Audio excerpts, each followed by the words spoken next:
listening to The Motherhood Experience, a podcast where you are part of the conversation with moms, for moms, and by moms. Let's jump into this episode with me, your host, Val Kleppen. Hi there, and welcome to episode 8 of the Motherhood Experience podcast. Today's guest is a slightly different kind of guest than we've had previously. We've known each other for about 9 years now. However, we don't really know each other much at all. We became connected back in 2014 when we both agreed to and signed up for something, part of a blogger's challenge where we were supposed to blog and publish a post every day for 31 consecutive days. We became connected somehow through that experience and through that group. We communicated via email back and forth over the years, but that's been the extent of our communication, essentially, is email conversations now and then. She guest posted for me in 2017 over on my personal blog. And that's kind of it. When I was thinking of guests to have on the Motherhood Experience, she repeatedly came to mind. And I thought, well, would it be weird? I don't know. But you know what? I'm just going to reach out and ask her. I'm so glad I did, because my conversation with Christine is one that I think I'm going to remember for a very long time to come. And we kind of shared and uncovered some things that I'm going to put into practice in my day-to-day. And I think that you will be inspired and appreciative of the conversation that she and I had. So without further ado, I'm going to turn it over now to the interview I had with my guest, Christine Leeb. Christine, I am so excited that you agreed to join me on this podcast episode. I think it's funny how you talked about, you know me very well. You've been following my blog for years. We actually met through an online writing group, and we figured out that was back in 2014. Yep. So but long. This is our first time talking face to face. Yep. I'm thrilled you agreed to do this. When I emailed you asking, I was like, oh, how weird will this be? Yeah. Where we've kind of just known each other, but not. And so thank you so much for coming on today. You. I know you've got a lot to share. And how about we start with you sharing with the listeners the ages of your kids and the stage of motherhood that you're in? Oh, yes. Okay. So I'm in the fun teen and tween years. I have a 15-year-old who just started high school. And so that's a new adventure. Then I have a 12-year-old who just started middle school. So that's another adventure. And then I have a little guy who he's getting ready to turn 10. So I will have all of them in double digits in about a month. So and it's crazy. How long have you and your husband been married? We just celebrated 23 years in July. Okay. So yeah. Well, congratulations on that. Yes. So did you and your husband always want 3 kids? Was that the magic number for you? No, not really. In fact, we struggled with infertility for about 4 years, and we were kind of happy just to have one. And then, maybe we should have another one so that our oldest, Ben, has a sibling. And so then we decided to have a second. And then it was like, well, maybe, I'm getting older and this will be about the only chance we have if we want to have another one. And so we thought, well, why not just try? And because with both my two, my first two, I had trouble getting pregnant with both of them. We were like, let's just see what happens. And I'm not going to get any extra support or take any supplements or do any acupuncture, or do any of the stuff that I did before. And I think my husband thought, well, she's not going to get pregnant. We had so much trouble with the first two. So then when we had our third, he was like, oh, he had some choice words to say about that. But it's been a blessing, such a blessing to have all 3. So yeah, and different dynamics and personalities, especially, would you say, in this age group, because this is kind of the stage of parenting that I'm entering into, is what you're in right now. Would you say the personality traits with them now have followed through since they were younger, or has it really, the dynamic between them changed over time?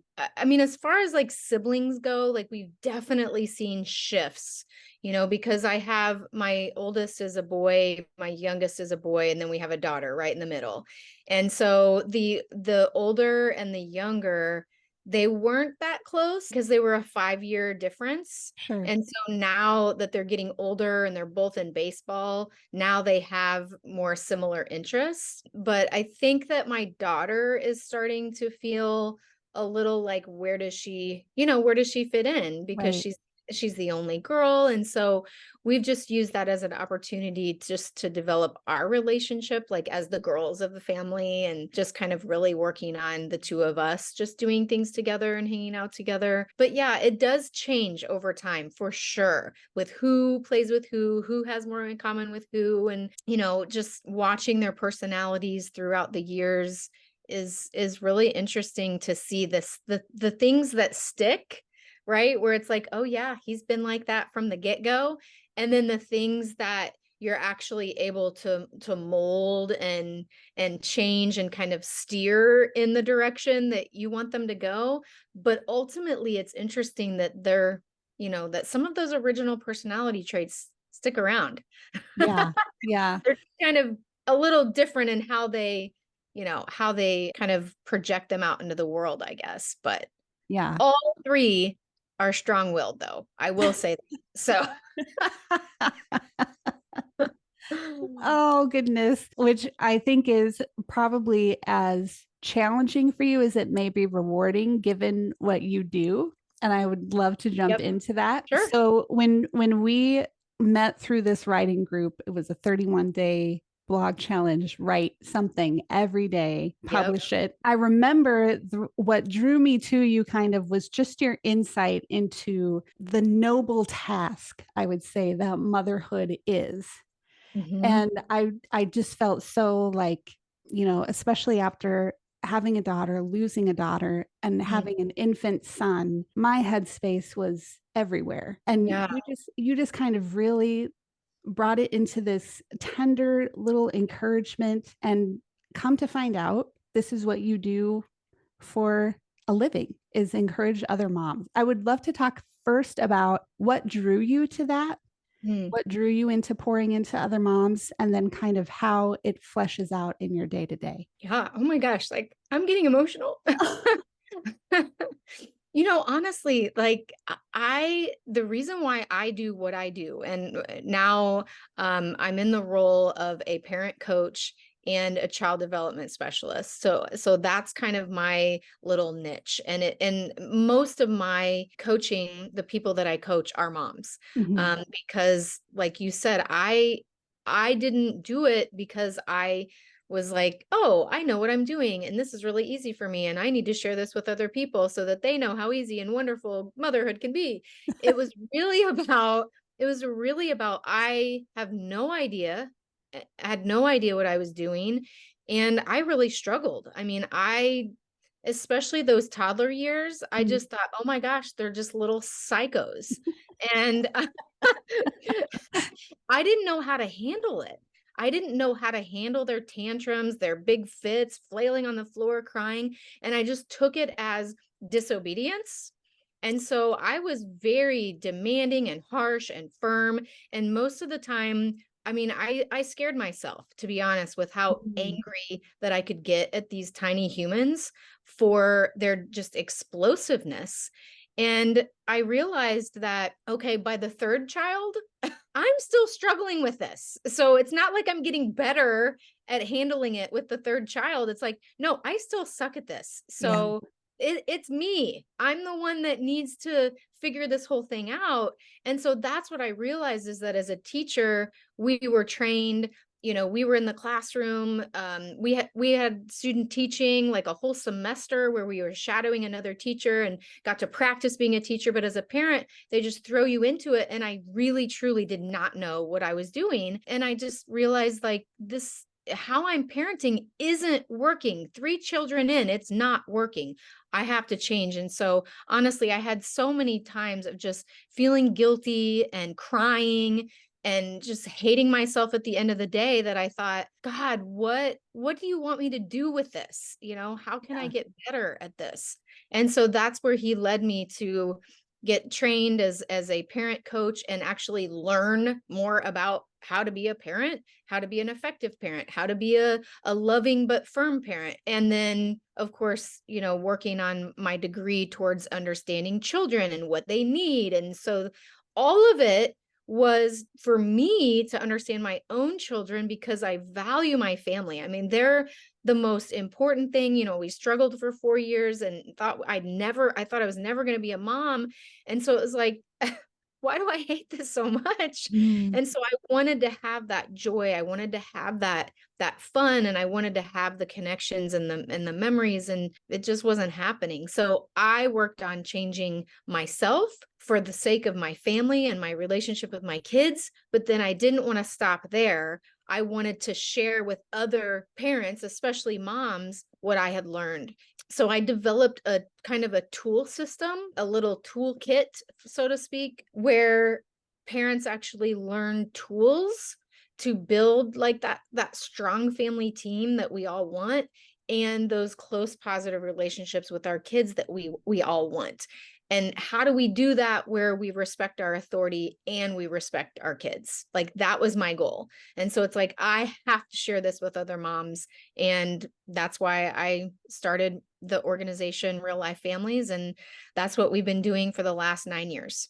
One thing that I love about that is when you're a parent and you're going through some things, or you're struggling, or you don't know what to do, and you have someone come along and tell you, well, here's what you should do. My initial response to 99.9% of those people is, shut your mouth, get out of my face. I don't need to hear it from you. Totally. But Yes. your approach to it is so alongside, like, Yes. listen, Hmm. I so know what you're going through. And it's not Yeah. you don't should on people. Thank you. And I have so appreciated that about you since the very beginning, even when you guest posted for my blog, which I went back and looked was in 2017. And you said, I have this post on the bedtime hoops, 4 questions that you should ask at Mhm. the end of every day. And I was like, sure. I remember when I got your post to publish on my blog, I wrote those questions down.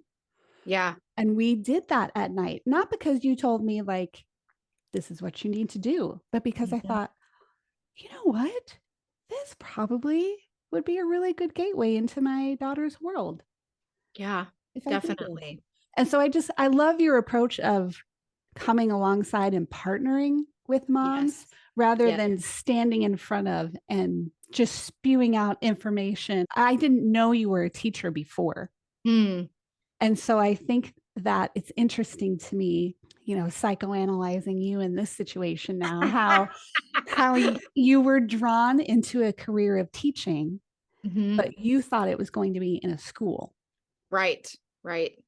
But instead it has been this. What have been some of the common challenges or circumstances that keep coming up in your coaching of families? Oh, yeah. Oh, that's a great question. And I do want to confirm that you're absolutely right, that it is hard to teach parents and help them feel like you're not judging them and you're not bossing them around or telling them what they should do. I Yeah. mean, it is this delicate balance, because it's like you want them to know that there's tools, and there's tons and tons of research that backs up the tools. And a lot of the tools are based on my own Christian faith and what I felt like God was sharing me to do. But it's cool because it's like it's backed by him and his power and his authority and how he wants us to interact and love and guide and teach and train our kids. And then it's also backed by the world of psychology and all of the studies that have been done. But you're right, it is this walk alongside and in a very humble way, because Mhm. it's not I'm right there with you, and even I still struggle now. Mhm. Right. It's like, so Mhm. if parents tell me stuff, it's like, oh my gosh, yes, like just yesterday, like my son did this or my daughter said that. And, and sometimes the parents, the moms especially, they're like, oh, cool. Like I'm not the only one. I'm not alone. My kid isn't the only kid that does that, right? But some of the common things definitely, and this is really what I've found in the 9 years that I've been coaching parents. I found that parents are really at a standstill when it comes to setting healthy boundaries. They feel like they don't know what to do. They don't know how to do it. One blog post tells you this, one book tells you that, one TikTok video says this, one YouTube video says that. And it's almost like we're in this phase of life, this season in our society where we're getting almost bombarded with so much information, pros, cons. Yes. We almost get stuck and we don't trust our own instincts. We don't trust, the strengths, the gifts, the talents, the personality, how empathetic we are, how rule setting we are. I mean, all of these things, like God purposely gives them to us to parent our children.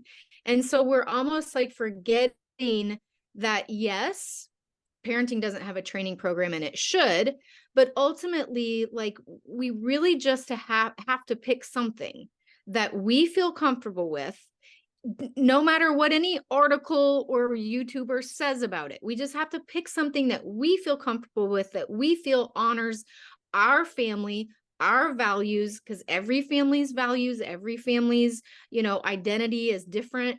And so we just have to pick something, be consistent, make sure that we're on the same team and focus on just building those positive relationships, setting healthy boundaries, and moving forward. Like we can't just keep getting stuck in trying to find the perfect strategy or Right. the exact way that we say something or we don't say something. It's like, no, please just set healthy boundaries and work on building a relationship with your child, and do it in a way that honors how God made you and your family, and then you're going to be fine. But I think it's when we start to second guess and we start to search and worry, and and then we just don't do anything. Mm. But we don't set the healthy boundary because, oh, our kid's going to cry, or we set the healthy boundary, maybe that boundary doesn't even need to be set because it's not a health, safety, or character thing. So maybe we could let it go, but we're going to just stick to our guns because, that's what that book said I needed to do. It's Yes. like, Yes. because every kid is different, every family is different. So we just need to learn to honor and respect who we are, who our kids are, and stop comparing, to what other families are doing or what everyone else says we should be doing. Right. Pick something that honors boundary setting and relationship building, and move on and have fun and connect with your kids and play with them and be silly, and and then it's going to be fine. We have to stop worrying about whether we're doing exactly the right thing, exactly the right time, and looking up videos. Do you know what I mean? Oh my goodness. I'm Exhausting. sitting It's here going, overwhelming. yeah, Yes. yes, Yes. so much so. And I'm sitting here thinking, like, focus on making memories, not mandates. Yes. Oh, I like that. And I'm gonna I put that down. take a moment to jot that. I just, Yeah. because we have been in that very stage of what's a healthy boundary, what's an Hmm. unnecessary boundary, Yep. what boundaries should we have in place just in case, Hmm. or all of these things. And they're different for our daughter versus for our son. And Yes. it can drive you crazy, Hmm. can drive you crazy wondering if you're doing the right thing, if you're doing too much, not enough. So I'm sitting here listening to you and I just was like, oh, yes, make memories, not mandates. Hmm. If we're doing things intentionally with our children, for our children, Yeah. boundaries may come into place Yeah. when they need to. Exactly. And I think probably the most critical, important that I've learned in developing the teamwork parenting approach is the approach that I've developed with all the tools. But I think probably one of the most important tools, well, actually two things. One is that family identity tool. And that's where we really find out we really take a moment to explore who we are as a family. What do we believe in? What do we value? What's important to us? What can we start teaching our kids about our culture, about our religion, about our family history, and just really kind of building them up, like, hey, we're a family, we're a team, like this is why we're so cool, and you're so lucky to be a part of it. I mean, I think we just need to build up our family to say, this is how great that we are, this is what we believe in, no matter what anyone else believes, like this is what we believe, this is why we believe it. And so that having that family identity is so important, because kids need that sense of belonging. They need that sense of, I'm unified, I'm bonded with these people, and that they're for me, not against me, right? I love that so much. That goes so much further beyond the because I said so. Yeah, it does. It's like, because this is what we believe in, right? That's why I'm setting this boundary, because this, like, respect, or valuing your, like, having balance in your life, like that's why I set a boundary for video games or whatever. It's like, well, the reason why we set this boundary, so that you can have balance in life, so that Mm. you can develop other skills, you can develop other talents. So I'm not setting this boundary to say you can only play for an hour because, I don't like you and I'm against you. It's like, no, I want you to play for an hour and then do other things with your life, because that honors and values what we believe in as a family and what we feel, that God has given you. He hasn't given you talents just to sit and play video games. He's given you talents to do that because that's fun and it connects with your friends. And I get it, right? Because we don't want to make that the bad thing. Yeah. But it's what we value, and we value having balance. We value respecting the gifts that God has given you. And so that's why we set the boundary. And so then it makes sense for kids, right? Which goes back to the second tool that has really helped me. So the family identity, beautiful. Yes. And then the character tool. And that's where we focus on building our child's character and not just managing their behavior, right? Because if we focus on building their character, it's a totally different conversation. It's a totally different consequence. And it's just a totally different way to move forward. Versus if we're just trying to manage behavior, we might get stuck in the punishing, the only having consequences. And it's like, yeah, sometimes that's necessary. And Mm. I will never say that not setting healthy boundaries and having consequences isn't important, because it is. But sometimes it's like, no, this is really just about character. And can you just maybe rewind and try that again? Right. So I'm not going to spend all this time like punishing you and taking away privileges. It's like, how about let's just focus on giving our child a chance to practice that skill that we want to build, that we value as a family, and have them rewind and try it again so we can move on with life. Like that's my thing. It's like, let's not get stuck in, well, this and this, and now we need to take this away and take that away. It's like, yes, let's kind of set that up in advance if we need to, but in the moment, sometimes we can just do like, hey, let's rewind and try that again. Or like even myself, I was not respectful to you. I would like to rewind and try that again. I They like that. I love it because I'm Yeah, sitting here thinking, action, reaction. This action has this consequence because that's just what makes the most sense and is easiest to implement, maybe.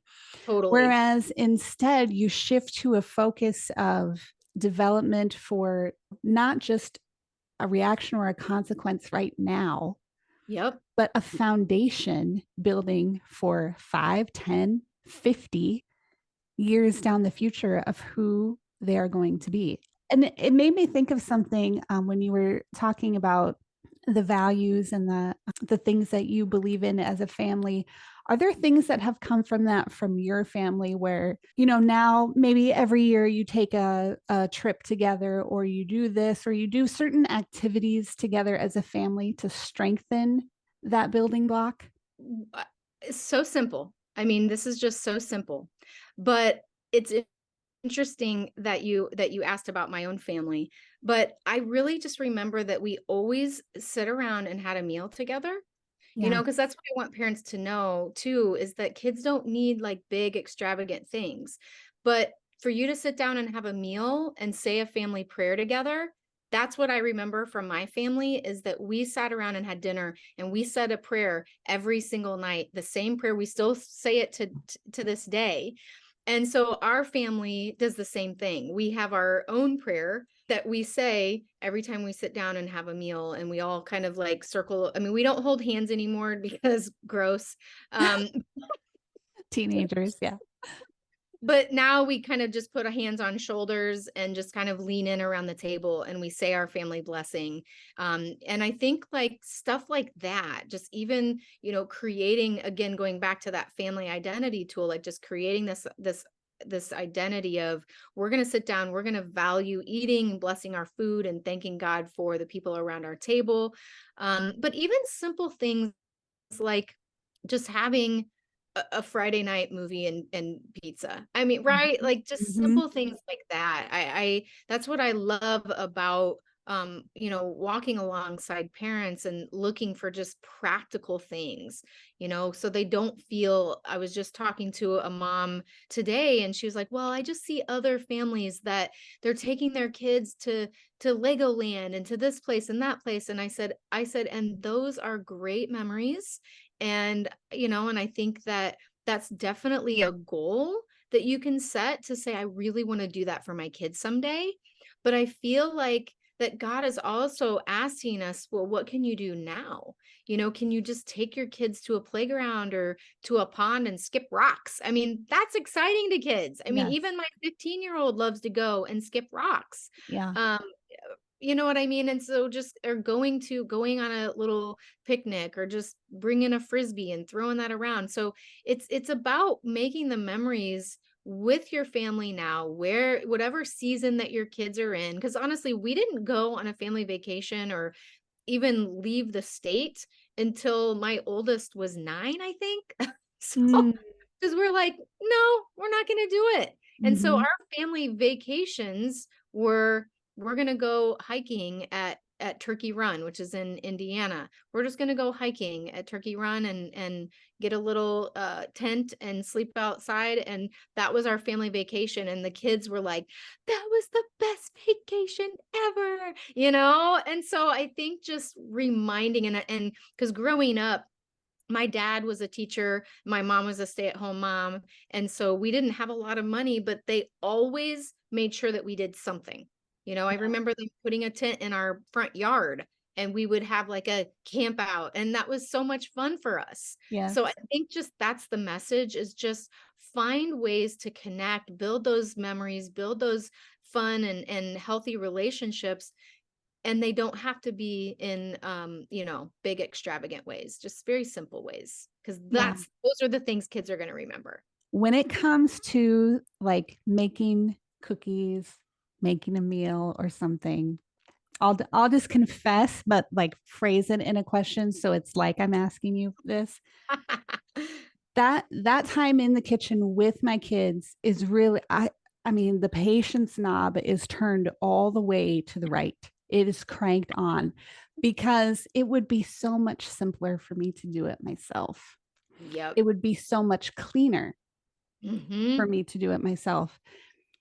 And then I wrestle with, but I know that they enjoy this.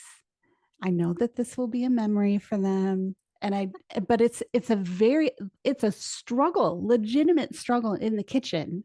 So maybe what can I do to kind of embrace or let go of it would be faster and cleaner if I did it myself, Hmm. and turn on more of the kind of that identity knob of Right. this is helping to shape the future and character of my child.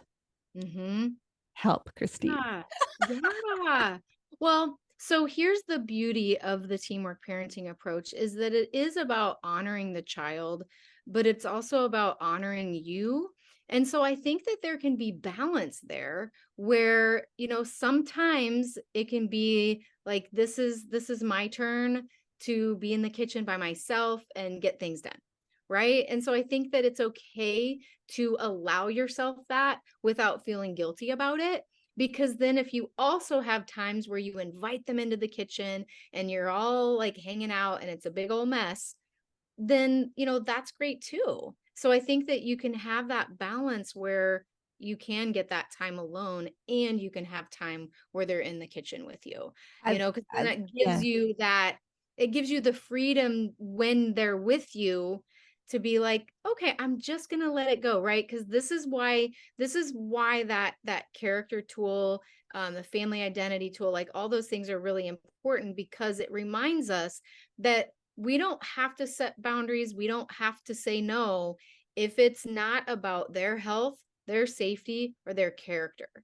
And so that to me, and sometimes my kids will play that back to me too. Like I was telling my oldest before picture day, I was like, are you going to wear that shirt for picture day, buddy, for real? And he said, Mom, this is not about my health, safety, or character. So you have to let it go. And so they know, because we tell them like, no, this is about your health. We're going to set this boundary. We're going to say no to the extra cookie, or this is about your safety. So yes, you do need to put that down and put it away. Right. Or this is about your character. So you will rewind and do this again. And nothing else in your day is going to happen until you rewind and you speak to me respectfully, and I'll wait all day long. Right. And so that I think helps to with situations like being in the kitchen or getting out Play-Doh. It's like, oh, Yes. Yes. nightmare. But it's like, you know what? It's okay, because we're going to Right. clean it up together, right? It's not a health, safety, or character violation. So I don't have to set this boundary.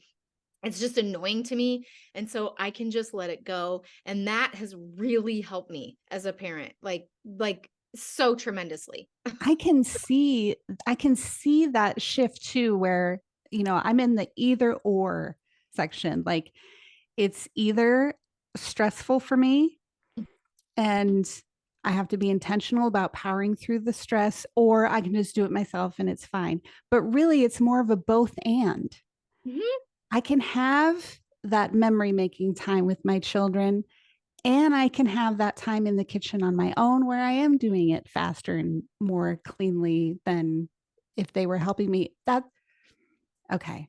But I think that that's where we, like you said, we always look at either or. And I Yes. think that sometimes there can be this beauty of both without guilt, because it's like, yeah, it's okay for me to honor a need, a desire that I have, to just maybe like let them be on electronics so I can hurry up, get it fixed, get it cleaned up, and we're done. And that's okay, because that is a need I have. And I think it's equally important for us as parents, especially as moms, to honor the needs that we have just as much as we honor the needs that our kids have, because that's what's going to make us more patient and have, like Mm, more peaceful interactions, because we're not constantly giving, giving, giving, giving, giving. Right. And sometimes we also give out of an empty cup, yes. because we're Yes. so tired and overwhelmed. And so it's okay to be like, it's okay if I need this tonight, and go kids, go play on electronics. I'll tell you when dinner's ready. Right. And then tomorrow, like, hey, let's all do this together. So yes, you are absolutely right. There can be a balance of both, and that is okay. Yes. And I love also how you touched on the relationship that it has formed between you and your kids, where you set up these guardrails in your family, in your parenting life, and your kids understand and feel trust you enough to be like, hey, mom, I'm wearing this shirt. And here's why. I love the relationship that Yes. has set up between you and your kids. Hmm. Are I there do other things? Are there other things too that your kids are like, hey, mom? too. I think sometimes they'll kind of get a little with, well, don't you need to rewind? And I'm, well, okay, like, you're right, but now's not the time to tell me Right. that when I'm at level 5, Right. give me a minute to calm down, then I'll rewind. Because Yeah. because you want to make sure that they don't start parenting you. And I think that those are the parents that when I coach are the ones that struggle the most, whose kids start parenting them, telling them what to do, telling them how to do it, because there's not the balance of, look, I'm in charge, I'm going to respect you, but I'm still in charge. And so I Yeah. think that's what I always try to help build, is that confidence in parents, like that you're in charge. you set those boundaries. And yes, there can be a little compromise, a little flexibility, but ultimately you are the decision maker. Like God has put you in loving authority over your child, and we can't deny that authority. And so yeah, but it's hard because they are right, and sometimes I do need to rewind and do it again because I did not say something respectfully. But I also let them know, like, you need to let me do that on my terms because you are right. And I tell them that, like, you are right, but you need to let me do that on my terms since I'm the adult and I'm in charge. But I'm not so much of an adult and so in charge that I don't feel humble enough to say, I was wrong. I'm sorry. And let me try that again so that Yeah. I'm respecting you with my response instead of having a negative reaction. So Right. Right. Important things to remember. There is one thing that I wanted to touch on and almost forgot, but you and I met as writers. And yeah. so I want to know, do you still write? And how does your parenting in your life with your kids influence your writing? Yeah, honestly, I mean, they are what I write about. They give me all my ideas for writing because right now, I mean, I've written a couple of books since that challenge. Like one of them is called Go Family, and it's 31 ways to create team unity in your home. That's all about parenting. It's all about my kids. It's all about the struggles that I have and just sharing some of the things that we've learned over the years about teamwork and how to create that sense of team and that strong family identity in our home. And then now I have a lot of book ideas. I just don't have a lot of time to write those books. Sure. So my writing is very limited to I do like a weekly email out to parents like that are in our real life families email list, and I just offer parent support and stories and my own struggles and stuff like through those weekly emails. But I have a lot of book ideas, just no time to do it. It's not the season. My kids need me, and I'm here for them. So Yes, yes, that day will come. I just looked at the time and I honestly have no idea when we started, but I could talk to you all day, I feel like. But I could talk about parenting all day, just so you know. if the listeners wanted to find you, learn more about you, your books, that sort of thing, how would they best be able to get in touch with you? Probably the best way is to go to our reallifefamilies.org homepage and click on sign up for the weekly emails at the bottom of the page, and they'll get in touch with me every week. Okay, and So, yeah, we'll have that linked in the show notes for this awesome. too. And truthfully, I am so humbled and so grateful that you were like, yes, let's have a conversation in person for the first time in 9 years or 10 years, whatever it's been. This has been phenomenal. I appreciate it so much, Christine. Yeah, thank you for having me, and I'm happy to talk about parenting anytime. Love it. Most important job in the world, right? Yes. I say it's the hardest calling, but the highest calling. Ooh, man, I'm loving your quotes today. I'm such a quote person, so I love that. We'll get Yeah, it on that's a shirt. We'll get it on a yes. shirt. Thank you. Yes, definitely.